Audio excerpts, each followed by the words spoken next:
Good afternoon, everybody. It's been another slow grinder of a day. The little dip there across all markets, it looked like manipulation. I don't know for sure, but you'll see all markets dipped like that at around exactly the same time there, around 11:30. I'm not aware of any news. There may have been.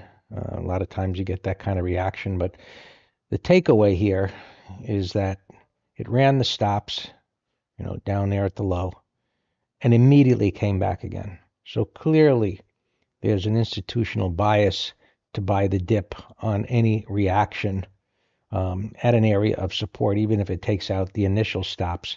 And you see it just took it all the way back up to the high again. So it's just been a slow grind. It's what we call a self-correcting uptrend. You look at the 65-minute chart, and clearly defined by a lot of overlapping bars. Moves down, red bars that are ignored, flips right back up again, lots of tails. And it's just a slow grind higher. And we see that happening in many different markets. We look at the Qs and had the same at the same time at 11:35 there, that nasty red bar down, and immediately stalls and whips right back up again. So another grinder, so far consolidating near the high of the day, supportive of a bias within the trend that it'll continue to go higher. I know it's up here near these highs, but after this big dip down, right back up again, this slow grind, my assumption is until proven otherwise, it's going to keep going up. Now, what would change that? Well, we've got a relatively large, wide bar here that occurred on the 5th. So that is a significant support area, which is right in alignment just about with the rising 20 MA on the Qs. Now, 3 days going sideways, well, so far, it's only 1 o'clock or so. But if today can expand in range or close strong, of course, 3 days going sideways is going to build a base intraday. So violating that could produce another whipsaw, but, like here, right? You got 3 days, and not exactly sideways with the small ranges like this, but this one had a gap up and reversal, but it broke the lows. Next support area comes right back up again. So even if it closed or broke below here, it could come down here and whip right back up again.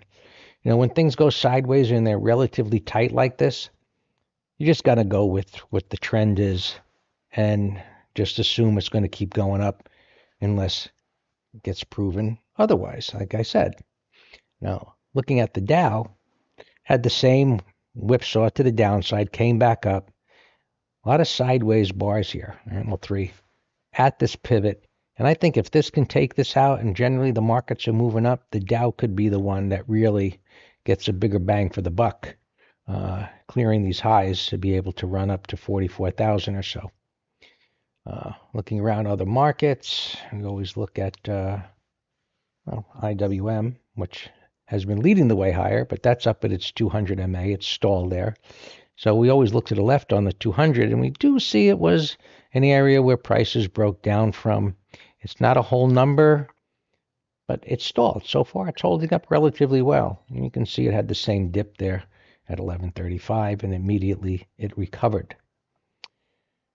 Interest rates have kind of been all over the place today. Lower, higher, fill in this little gap here. They're just kind of jiggling around. I would set an alert above these highs. If this is going up, I suspect that's going to put a damper on the bullish scenario, and it would take something of relative significance, I think, to get the market's attention. If this starts to move down, it would be a positive, but it might come down just to test this low. So it's starting to get a little trading range here. We kind of, we got a pivot low there. We got a pivot high way up there, and we've got this little consolidation right in the middle. So does it take this out? Does it go back down? Right now it's just marking time, doing nothing. Volatility index is pretty low. Down, it can stay low. Right? So it can go sideways down here, but it's got a little bit of room, I guess, toward where these prior lows are. So that is additionally supportive. Volatility inching lower supports the markets, could go up. And mags, kind of marking time here. Apple, that's not doing much of anything. Whatever news is going to come there. And most of them aren't doing much of anything, which I think I have a layout here for them. Thought I did. I know I have it somewhere. I guess not along with these. So, yeah, communications, a lot of grinders, healthcare trying to bring up the rear, consumer discretionary. So as you can see, a lot of sideways stuff going on. But look, we could always look within a sector and scan for wide range bars. Right, so as we look at those, and here's one, APTV, wide range bar, clearing highs. Looks like it's got room to go. We'd love to have a 1, 2, 3, a consolidation after a wide range bar, but that suggests it's going to go higher. Here's another one, auto parts, clearing the highs.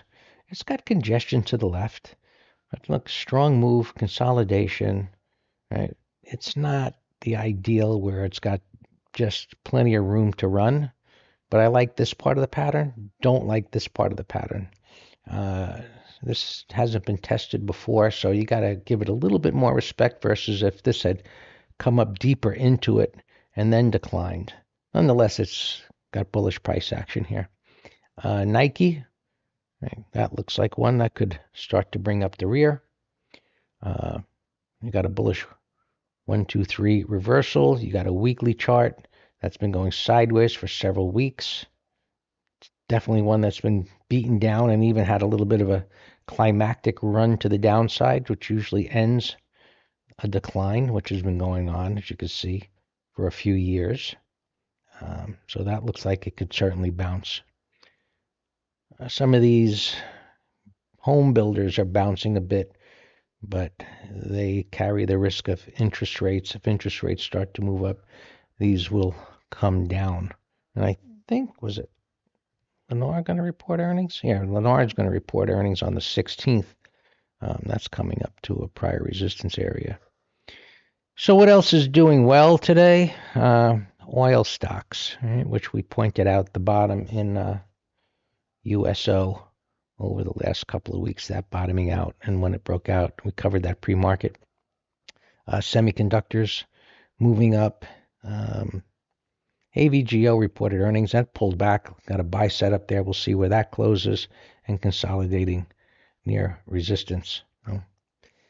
Wait and see how things shape up this afternoon. So far, they are just marking time. Well, this is grinding up, but I was just looking at my other screen.